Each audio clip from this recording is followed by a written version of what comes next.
All right, we're going to look at the Rococo to neoclassical time, and so there's going to be a lot of terms, some more different art movements, and really the Rococo is one that I find to be one of the weirdest art movements that I've ever had to sort of study and talk about, and just jumping into it, Rococo is really known by its lavishness. It's used by the upper class to sort of show their wealth.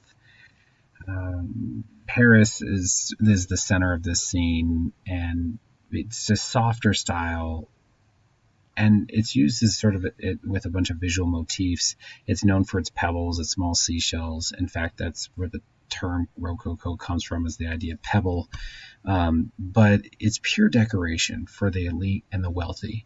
So what you're looking at here is a hotel room, right? It's just so overdone of the experience. Um, Up here, there will be shells and motifs and such that are going throughout. But this is just it's the center of Parisian social life for the rich, but it really just kind of lives within itself, within its bubble. And you see the curved walls, everything is soft, and there's not much of hard edge. There's um, elements of relief sculpture, actual sculpture, the architecture itself, the paintings and the niches, more sculpture here, the furniture, everything has kind of come around to complete it. But it's just, for some it's a nice, but man, overall it just is a symbol of wealth and sort of the decadence.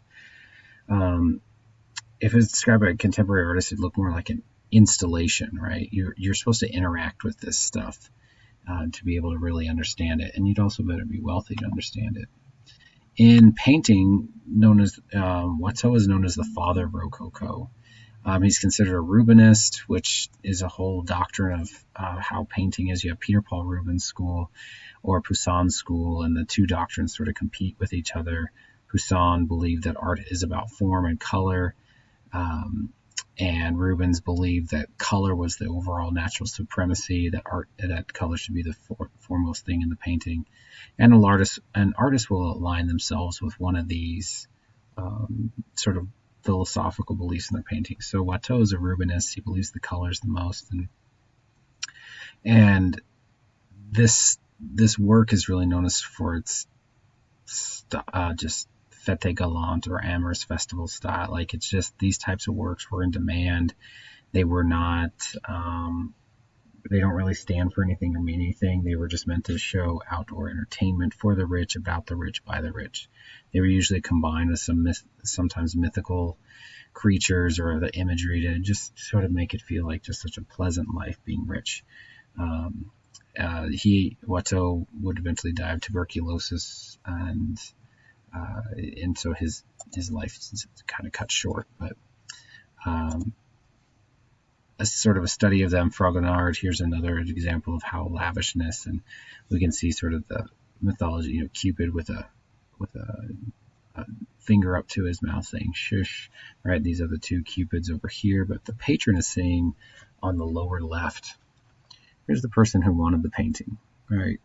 And he's getting the pleasure of looking up this woman's skirt, who's kicking her shoe off to her lover while her husband pushes her from behind, unaware of what's going on. You see Cupids all over, and so once again, this painting doesn't stand anything more than just like, hey, this is how we party when we're rich. So a lot of the cultural attitude at the time, which leads to the revolution that's incoming. But the Enlightenment is really about the philosophy and science and how they start to reject the claims made, even more claims made by religion. And so they're looking at the evidence of nature to try to define how the world works. They're turning away from sort of a supreme being and looking more inward to the physics and how they're working. So art flourishes as new ideas and as they need new illustrations. Artists are teaming with philosophers and scientists, and they create sort of a pool of sharing of ideas. What one field of study would propose, the other field could test or reject. So if somebody's talking about properties of light and how light works, well, light is color, right? And so painters could, sort of mix those theories. Like if you're saying that you can take this sort of light and make this sort of light, well, if you do that with color, then is it possible? So they're doing it to endorse each other's observations. Artists would benefit from the materials that are being made and processed as we see the Industrial Revolution sort of get kickstarted. So we're seeing more tools and materials for artists. So it's pretty interesting, and a huge influence on Benjamin Franklin and Thomas Jefferson as they start to form a new country. So interesting there. We also see with the Enlightenment sort of a return to sort of just natural art. Diderot, he wrote reviews about works and praised that weren't these rococo, these embellished, for the rich sort of thing. So we see simple scenes being painted. They're trying to express probably a greater truth and show, more of the populace and the common person at the moment. English art, though, is really different because it's becomes being very interested in the social issues compared to France. Artists have shifted away from the religious icons. They don't depend on patrons anymore, and they're really going to go after their own style. And one of those is William Hogarth. The YouTube link there can be helpful. And Hogarth was he despised art that was being imported from Europe at the time, especially like Holbein and Rubens and those artists. So he created works about the newly rich middle class as a satire on life. So here's people who come into money, whether they inherited it or are new merchants and bankers and such. And so they don't really know how to act with all this money. And so they're just spending it as they care. But his works are meant to really be seen as a group. So this is one of several in the series about the rich. This one scene could be seen as really like funny or social political, but he does a lot of satire. And so you'd almost see his work similar to like political cartoons, I guess is the best way I can identify it. So this is one of 6 images he created about marital infidelity. If you look, you can see that the woman was home all night, but the man carries the garment of another woman in his pocket that the dog is sniffing at. The steward is on the left, and he carries a bunch of unpaid bills and rolls his eyes at how the couples are acting. There are objects placed to add deeper meaning throughout the work, and there are religious paintings in the background, but next to them, one painting is curtained over with a suggestion of erotic art. So what would happen is that they didn't believe that some artwork women could view. They would faint at the sight. And so it was very common for men to go to the parlor, pull back the curtain, view the goods, and slide the curtain back over. This period, you can do that just by pulling a cord, but it's just sort of the period of the time. It'd still be displayed where anybody could get to it, but the idea is, you wouldn't because you're a woman. These paintings were made into engravings because of their popularity, so they're being mass distributed. But so that's what Hogarth is doing. One artist who used sort of the natural art style and the Rococo style together is Thomas Gainsborough. So we can see this, fictitious sort of like utopian scene, and it's all idealized, but at the same time he's painting a realistic portrait, a natural subject of an individual, and putting it in sort of a very serious scene. And this is actually of his sort of a metaphor for unspoiled beauty of nature as a metaphor. So the woman's hair kind of moves like the tree is, as it goes to the left. And it's actually part of the grand manner portrait style as well, showing nobility in a person painted, but is also a little bit stylized. The portrait may not be true in the setting or history, but it's meant to show the best or most noble attributes about the individual. And it's also noted that he died before completing this work. Some things that we also start to see is Americans coming on the scene, but there are no schools in America, and so for art, and so we are seeing Americans study in England or Paris or otherwise, and Benjamin West is one of those American painters who lives in England. And of course, you can see the date on this at a very pivotal time in history, and he does a new take on history painting.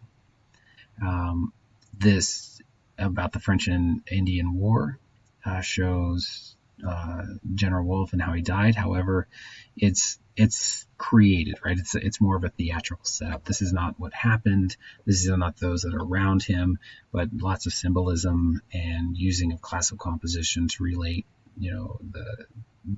General Wolfe like Christ. Looks like he's, descended from the cross. The people lowering him, right? Even what they will call, it's not proper to call, but it's called the noble savage, even stops to contemplate, right? It's such a noble act of what's going on. And this the term I use there called the noble savage, which is used to sort of like make a mark of what people thought of as Native Americans and how they depicted. So these are very sort of like racist images of Native Americans that, we're still trying to deal with right now, still trying to sort of rebuke. But because of this historical inaccuracy, even the uniforms aren't correct, but the mood and the feeling is what he was, emphasizing.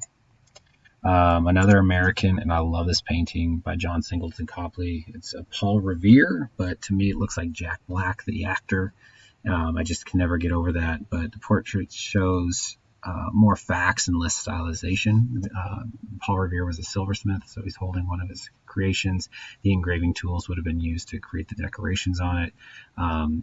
Copley is another, one of those examples of an American artist, but will, continue to paint American scenes even after the Revolution.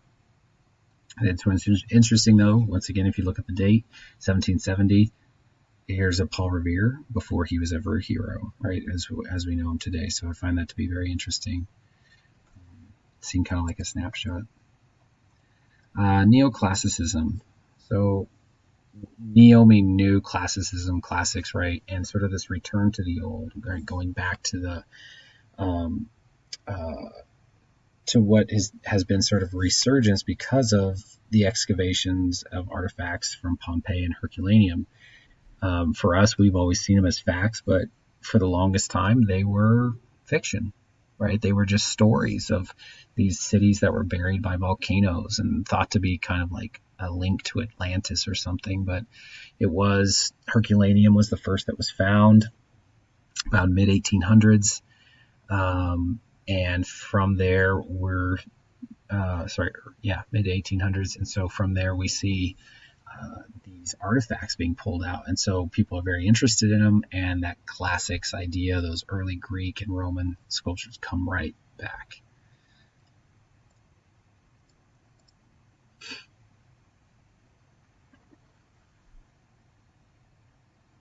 Sorry about the date. I said early 1800s. I meant mid 1700s. So I apologize about that. The French Revolution is also looking back at these same classic ideas, the ideas of democracy, how things should be run, and they're going to use those motifs as propaganda for these ideas. And the most famous painter in France, Jacqueline David, and the biggest leader of the Neoclassicism movement, considered the greatest master of this art movement. He studied in Rome, believed that the work subject should address morals and noble deeds.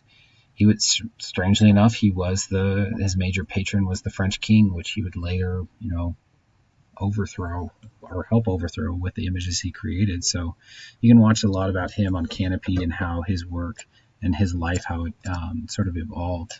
He lived through many sort of movements and worked for a lot of different people. One of his most famous pieces, the Death of Marat,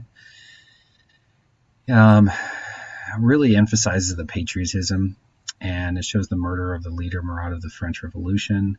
Marat was a writer and a poet and one of David's friends. So what we see here is sort of like a tombstone, and not only a signature of the artist, but a sort of a tombstone for him. He was killed by a woman from a political rival party, and her name was Charlotte Corday. And it's very interesting because Marat suffered from skin disease, so he was known to have sort of a workstation set up in a bathtub. So you're seeing him in the bath with sort of like a desk where he would write and send out, but he would have to soak for hours a day to help fight the skin disease. So he was this meeting was set up, so the woman was escorted in, and while they were in there, she stabbed him. We can see the stab wound there. But the interesting thing is she didn't run away. And so there's this purpose and this intent there. Then, David has put him in that pietà sort of pose, like he's, being held like a Christ-like. So there's more of the symbolism behind the piece. Architecture really sort of, blossoms that neoclassical style. We have things that look like the Pantheon and the Parthenon. Pantheon in Rome, Parthenon in Greece, and so going back to those classical traditions. I mentioned earlier that Thomas Jefferson being influenced, he was really into the neoclassical style, so he, being a sort of an architect, self-taught architect, he did this for his home, Monticello in Virginia, and loved it so much that he designed the campus. And then, as he sold his bill of goods or was able to trade Alexander Hamilton for where to place the Capitol, that's why we see that neoclassical style for our Capitol and structures across Washington, D.C. So that Greco-Roman style really lived on. More in American art, especially sculpture for neoclassical art, is a couple examples that we really, we hold as iconic. So we can see as the United States is growing, right, they're looking to this neoclassical style to define itself. And we still really have this lingering in our history, this idea that realism is the best, right? Is it? You get to decide, but, that's how we were founded. With this neoclassical side, and we see this Roman column on the right that is also a bundle of reeds. It's a symbol of the influence and those reeds as far as like power, how they're brought together. A plow actually sits behind him. You can barely see it here, but there's a plow as a symbol to Washington's farming roots. But then he's got a cane and his sword is hung up. That he's more of the gentleman and the senator than he is the general anymore. So the statesman over general. And so, we see that symbolism that's also been played out in previous works. And then we have this next piece, the Greenbough piece, which is much later, but playing off neoclassical style. And of course made well after Washington's death, but alludes to his godlike status in the U.S. He's posed like Zeus. His face is modeled actually off of the last sculpture of Washington. It's over 11 feet tall, and Congress actually didn't like it. They wanted to throw it into the Potomac, but they didn't do that. They went ahead and held onto it, and it was kind of behind a door for a while in the Capitol Rotunda before now it's moved to a museum. So it's never really been accepted just because of a shirtless Washington, but that's how it goes.